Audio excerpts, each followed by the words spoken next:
Hello and welcome back to the Crust. This is Cole Filer and I'm with my friend Elbrin. Hello. And today we're going to be talking about, the social and political climate that we as Americans are currently living in. By that, I mean the repression of emotions, of individuality, and of really anything. You can't really be yourself without being called something. You are constantly put into labels. Am I correct in saying that? Yes, you very much are. How so? Well, if you think about it, there's a label for every single thing now. Every single type of thing you could be, there's a label for it. And it makes you this other, this different person. You are seen differently than you would be something else. Yeah. You can't be something and be the other, you know?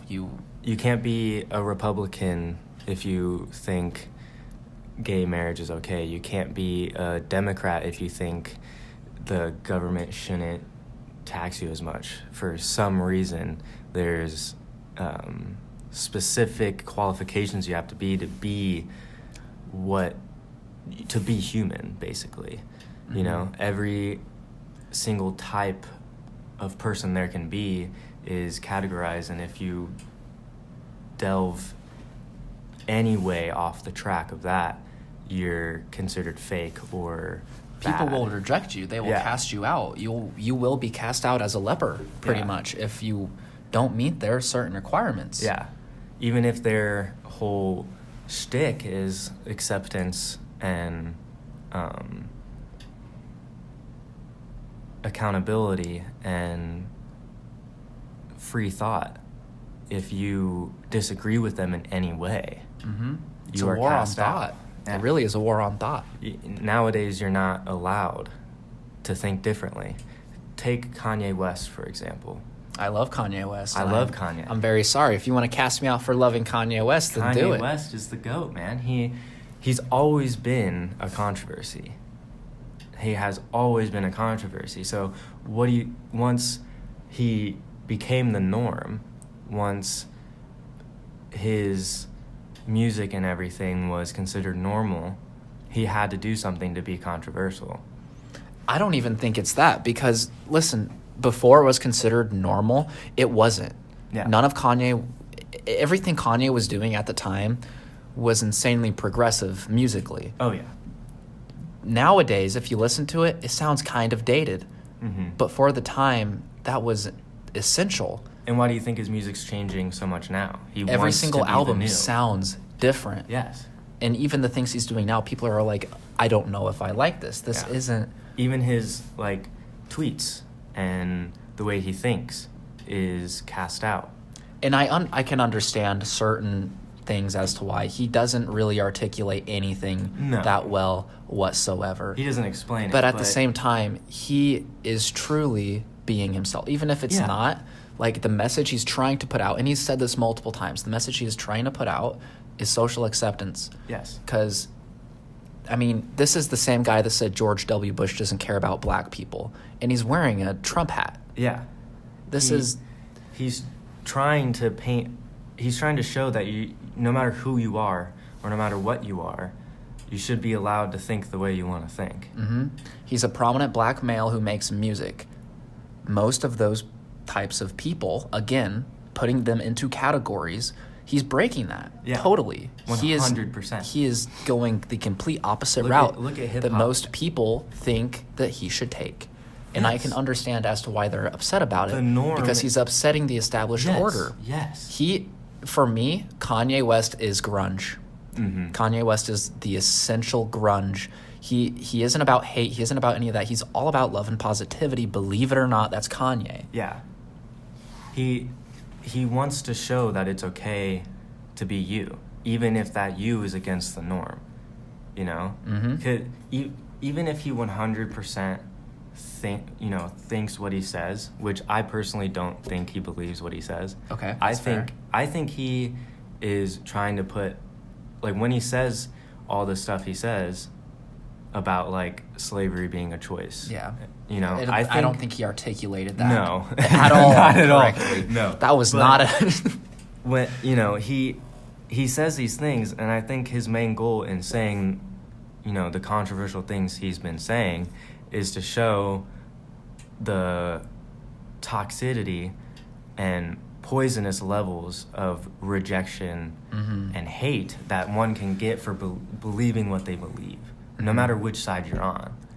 What I think Kanye was trying to say with the slavery was a choice was the how we are slaves to ourselves, and it's really by choice. Yeah.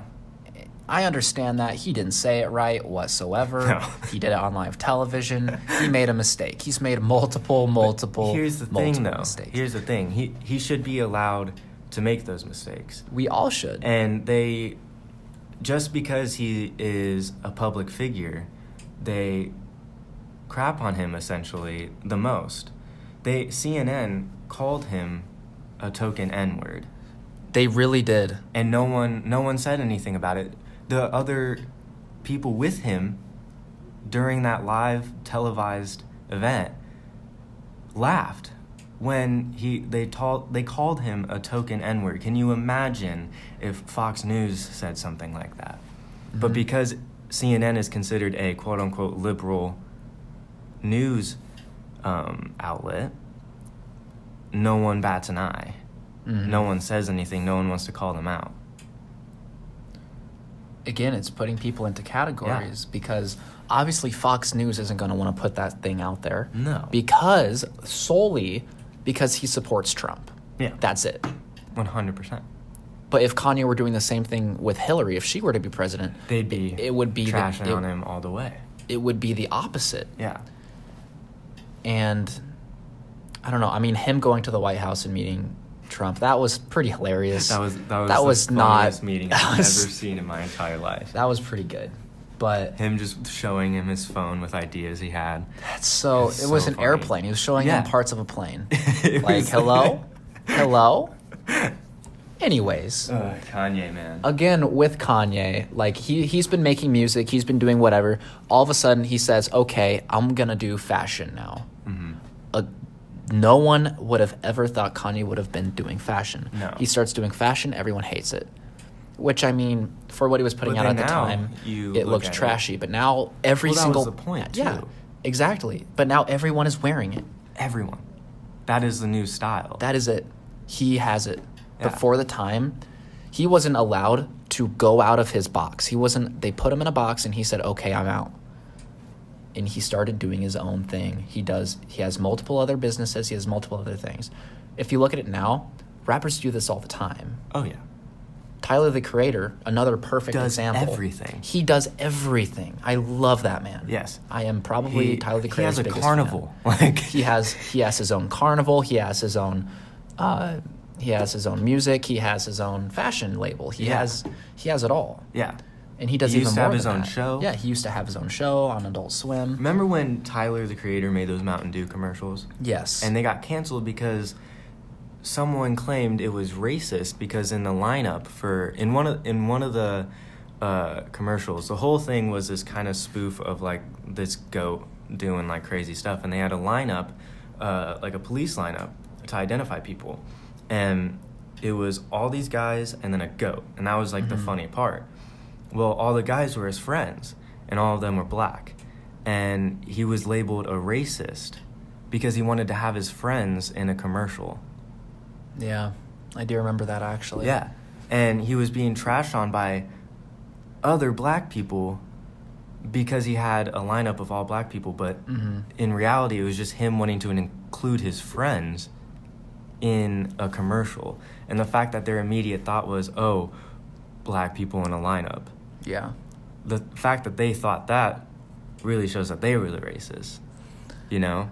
It's funny how that works. Yeah. Because, again, let's go fashion. Let's take fashion, for example. If I were to say, hey, I want to put cornrows in my hair, I want to get dreads, something like that, I'm not allowed to be doing this. No, they would call I would get cultural appropriation. Cultural appropriation. In quotations, because I think that is the most ridiculous word out there.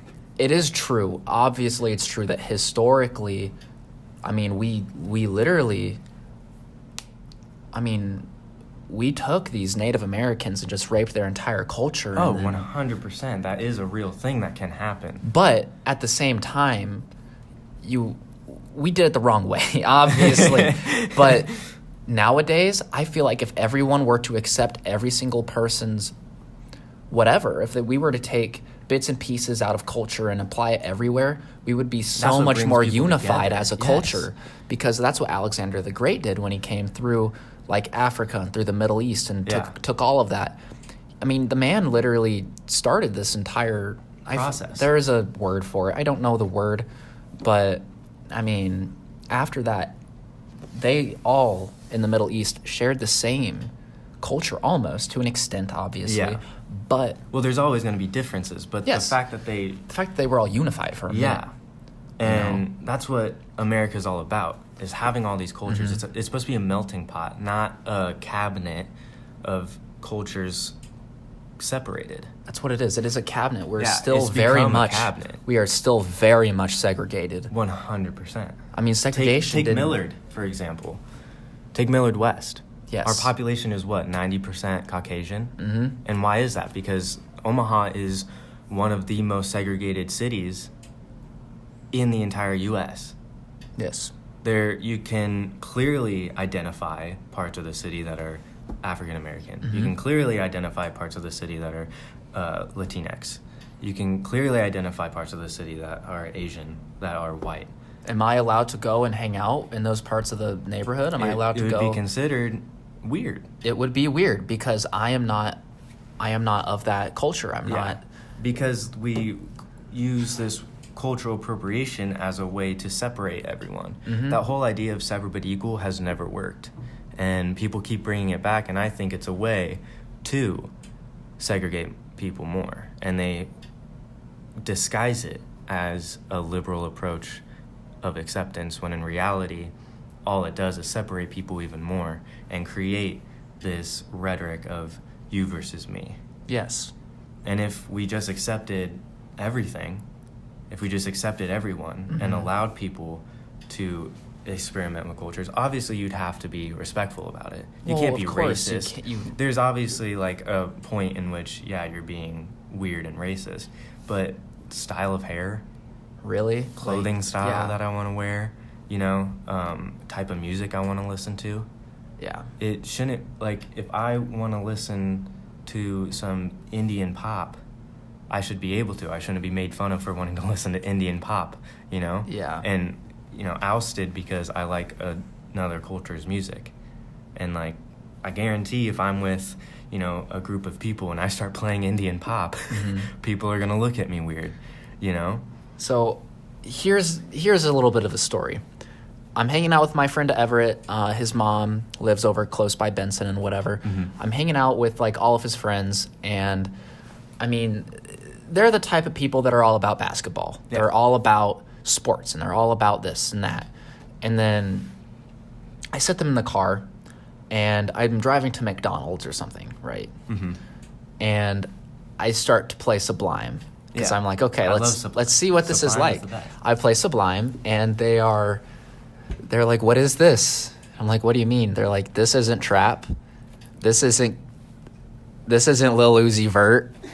And I'm like, what are you they didn't want to. I can understand music choice, like they don't like it. Oh, obviously, They didn't yeah. give it the time of day because it didn't meet what they are told to like. Yes. Like even on the radio, even call me a hipster if you want, but we should all be able to experiment with what we like. Yeah. Food, experiment with food, fashion, really anything. We should be allowed to do this. Yeah. And The idea that we aren't allowed to delve into other cultures and experience them is the reason why there's misunderstanding.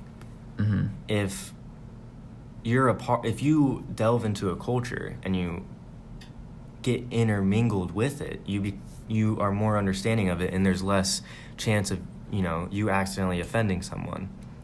And if we keep doing this thing of separating everybody and saying, oh no, you can't be in this type of group Yeah. because of your skin color, you can't like this type of music because of where you live, Mm-hmm. You know, that makes it so that there's this rhetoric of you versus me, and that's when confrontation happens and misunderstanding, and that's when people get offended and angry. Yes. You know, if everybody experienced almost every type of culture, we should be able to familiarize ourselves with these things. You don't have to like every type of music. You don't have to like every type of food. You know, there's obviously taste, but it should also be okay to like every type of culture. To like every type of music.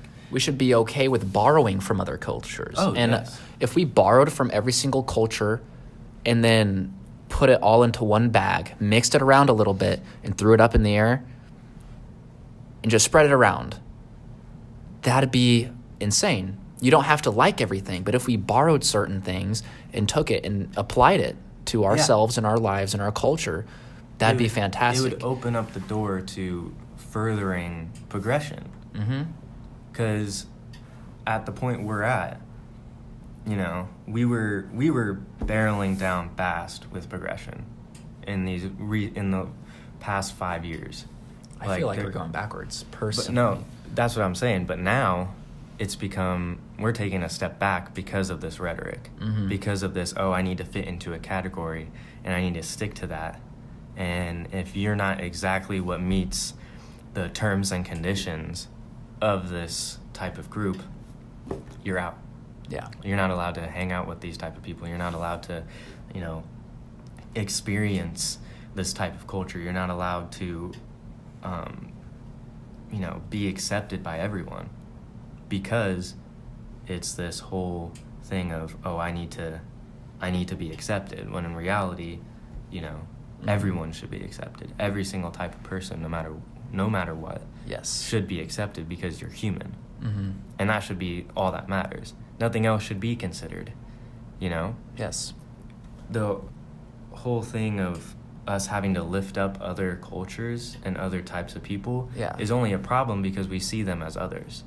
These cultures matter, and these ones don't as much matter. And they don't matter as much. And we see them as almost lesser when we try to, give them a boost. Mm-hmm. When if they were just seen as equals, all the time and in every situation, they wouldn't need help.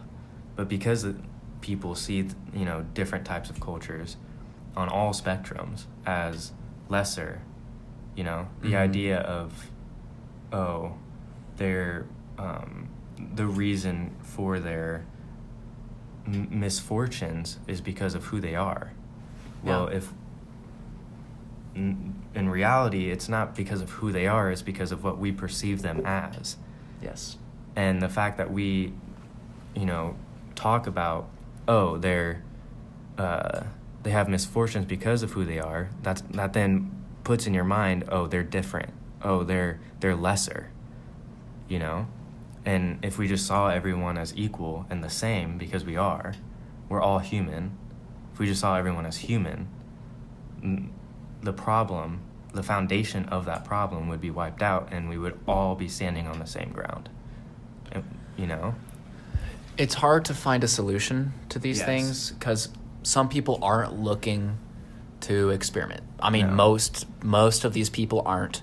They're very set in their ways, and that's fair. And it's been so deep rooted into our brains, I feel especially and our society, that it's probably never going to fully go away. I feel especially where we are geographically in Omaha, in the middle of the country, is a definite factor to this. If we were to live in like an inner city somewhere, it might be different. Yeah. It might not be. I don't know. I haven't experienced it. Yeah. But all I know is that we definitely put people into categories and go off of that. Well, even look at the way Omaha is planned out. Mm-hmm. That was made during segregation. Millard was a white flight county. Yeah. And you could not sell to anybody who wasn't white in Millard for a long time, for a very long time. If you were a realtor and you tried to sell a home, would have to be. They had to be white if they didn't want to live in Millard. The suburbs are the epitome of white flight. Why do you think in suburbs all you see is white people? It's them trying to run away from other cultures. Obviously, this has changed now. It's very much getting better. But with the thought process and all of that, I mean, it's still very much the same. I mean, look at, obviously, like Boston, used to be this cultural hotspot, but there's been this joke going around lately about, white girls started moving in, so the property value came up, but it's actually true. Like, white girls moved in, and the property value went up. Are you sure that's connected? It's very true. It's 100% true. People literally, you're in this society, your skin color, your creed is valued, and it's valued differently among people. And even in, like property value, like that's so messed up that just because these white girls were moving in, that the property value in the area went up. Because now that makes it seem like, that means black people are less. They're valued at less. That's a huge problem. I'm going to equate people to money, to currency. We are all currency, and we all have different values. I feel like in our society, white people are like a quarter, then it goes down and down and down and down and down into a penny. But it goes even beyond that. If you want to go about looks, if you want to go about skin color, if you want to go about sexuality, if you want to go about any of that, if you're a gay black man, you're probably a penny. And I'm sorry, I don't value you as a penny, but I'm sure every single other person, it's awful. That's how society sees it. It's awful to think about. Yeah. It's terrible. It's what's really wrong with our society. The fact that your values should be based off of your merit, not who you are as a person, not your skin color, not who your family is, not your sexuality, especially honestly, not what you identify as. That shouldn't matter. It should be what you bring to the table. Exactly. And to an extent, it's gotten better, obviously, but for sure, it's still a problem. The fact that property value went up in an area because white people started moving in shows that there's a problem. Legally, I feel like we can say that we have progressed, but socially, I feel like we are not at all. We're definitely taking a step back. Look at it now. It's acceptable for KKK. I mean, Charlottesville, if you want to take that, for example. They're marching, and people are defending them. People on news outlets are defending them. If you think about it, we still have people in office to this day that were all for segregation. They were. They opposed the Civil Rights Act. There are people still in office today that opposed it. One of Martin Luther King Jr.'s friends is in office. He's still alive, so it wasn't that long ago. Yeah. That we were still fighting for African Americans to even just have civil rights, not equal rights. Just civil. Just civil rights. Let's be civil. That's what they were fighting for, And it's definitely to the point where we need to start fighting for equal rights, because we don't have an equal rights bill, and people shut it down every time anybody brings it up. They shut it down every time, and it's purely because they know if they create an equal rights bill, they won't be able to do the things they're doing right now. I think the best way to go about it is, I don't even know how you would go about an equal rights bill, but I think what we should start doing is integrating, taking certain things from other culture and making it prevalent. Yes. Making all of these things prevalent and put them all into one category. Start making art that just fits everybody. Yeah. Well, and if start we've already promoting done what we need to do legally. Yes. If we start promoting togetherness and promoting just love and humanity, because it's what we are. Yeah. I'm Sure, I'm Cole Filer. I've got a podcast called The Crust. I'm white. I've got curly hair, big nose. Who cares? Who cares? I'm a freaking human, you know? That's all that should matter. Yes. All right. This has been it. Hope you guys have had a fun time listening to me talk. Oh, yeah. All right. See you next time. This has been The Crust.